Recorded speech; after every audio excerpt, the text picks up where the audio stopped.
اور شفا یاب ہوا۔ اور حزقیہ ان سے بہت خوش ہوا اور اپنے خزانے یعنی چاندی اور سونا اور مصالے اور بیش قیمت عطر اور تمام صلہ خانہ اور جو کچھ اس کے خزانوں میں موجود تھا ان کو دکھایا۔ اس کے گھر میں اور اس کی ساری مملکت میں ایسی کوئی چیز نہ تھی جو حزقیہ نے ان کو نہ دکھائی۔ تب یسایہ نبی نے حزقیہ بادشاہ کے پاس آ کر اس سے کہا کہ یہ لوگ کیا کہتے تھے اور یہ کہاں سے تیرے پاس آئے؟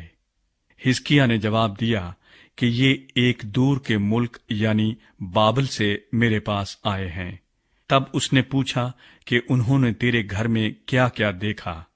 حزقیہ نے جواب دیا، سب کچھ جو میرے گھر میں ہے انہوں نے دیکھا۔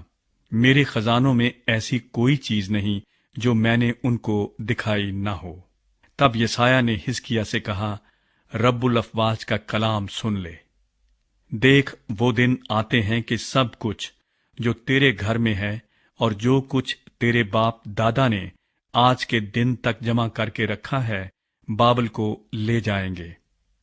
خداوند فرماتا ہے، کچھ بھی باقی نہ رہے گا، اور وہ تیرے بیٹوں میں سے جو تجھ سے پیدا ہوں گے اور جن کا باپ تو ہی ہوگا کتنوں کو لے جائیں گے، اور وہ شاہ بابل کے محل میں خواجہ سرا ہوں گے۔ تب حزقیہ نے یسایہ سے کہا، خداوند کا کلام جو تو نے سنایا بھلا ہے، اور اس نے یہ بھی کہا کہ میرے ایام میں تو سلامتی اور امن ہوگا۔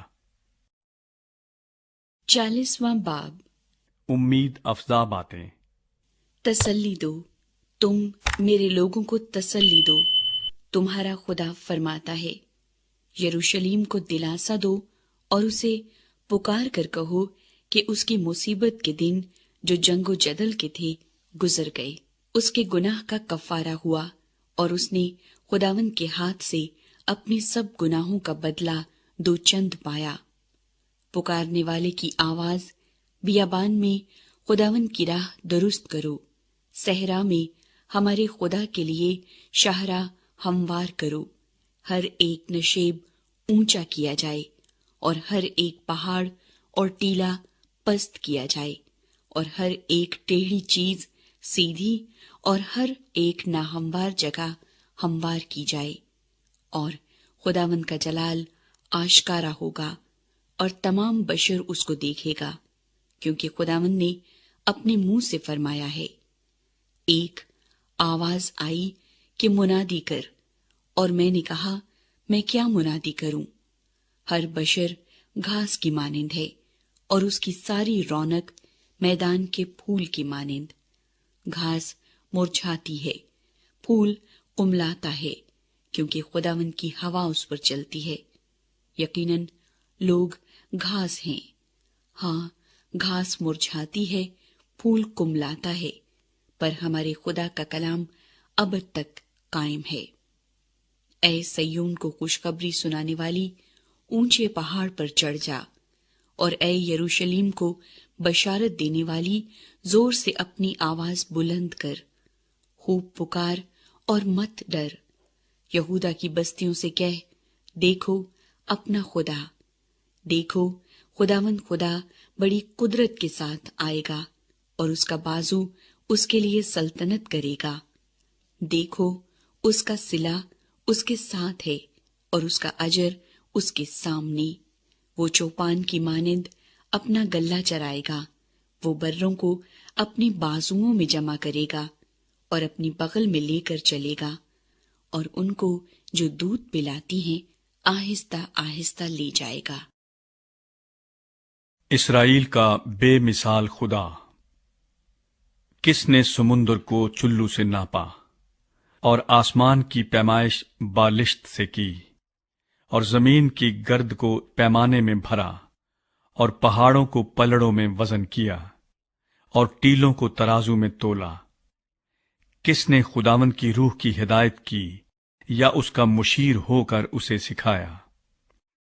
اس نے کس سے مشورت لی ہے جو اسے تعلیم دے اور اسے عدالت کی راہ سجھائے، اور اسے معرفت کی بات بتائے اور اسے حکمت کی راہ سے آگاہ کرے؟ دیکھ، قومیں ڈول کی ایک بوند کی مانند ہیں اور ترازو کی باریک گرد کی مانند گنی جاتی ہیں۔ دیکھ وہ جزیروں کو ایک ذرے کی مانند اٹھا لیتا ہے۔ لبنان ایندھن کے لیے کافی نہیں، اور اس کے جانور سوختنی قربانی کے لیے بس نہیں۔ سب قومیں اس کی نظر میں ہیچ ہیں، بلکہ وہ اس کے نزدیک بطالت اور ناچیز سے بھی کم تر گنی جاتی ہیں۔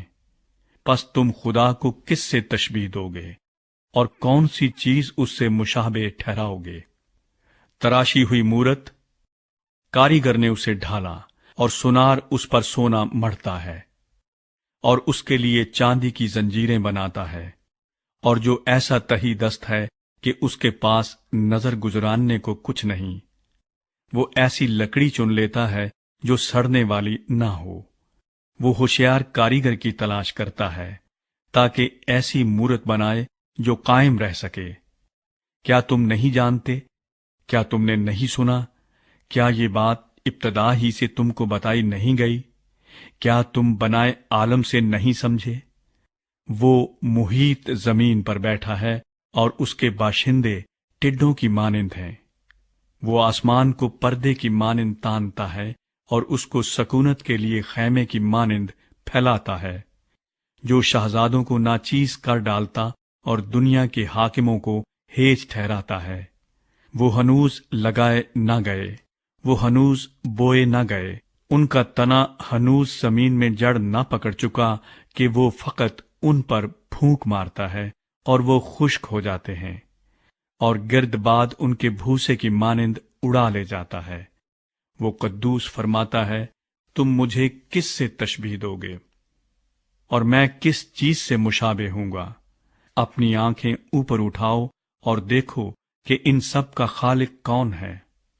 وہی جو ان کے لشکر کو شمار کر کے نکالتا ہے اور ان سب کو نام بنام بلاتا ہے۔ اس کی قدرت کی عظمت اور اس کے بازو کی توانائی کے سبب سے ایک بھی غیر حاضر نہیں رہتا۔ پس اے یعقوب، تو کیوں یوں کہتا ہے، اور اے اسرائیل، تو کس لیے ایسی بات کرتا ہے کہ میری راہ خداوند سے پوشیدہ ہے، اور میری عدالت میرے خدا سے گزر گئی؟ کیا تو نہیں جانتا؟ کیا تو نے نہیں سنا کہ خداوند خدائے ابدی و تمام، زمین کا خالق تھکتا نہیں اور ماندہ نہیں ہوتا؟ اس کی حکمت ادراک سے باہر ہے۔ وہ تھکے ہوئے کو زور بخشتا ہے اور ناتواں کی توانائی کو زیادہ کرتا ہے۔ نوجوان بھی تھک جائیں گے اور ماندہ ہوں گے، اور سورما بالکل گر پڑیں گے، لیکن خداوند کا انتظار کرنے والے از سر نو زور حاصل کریں گے۔ وہ عقابوں کی مانند بالوں پر سے اڑیں گے، وہ دوڑیں گے اور نہ تھکیں گے، وہ چلیں گے اور ماندہ نہ ہوں گے۔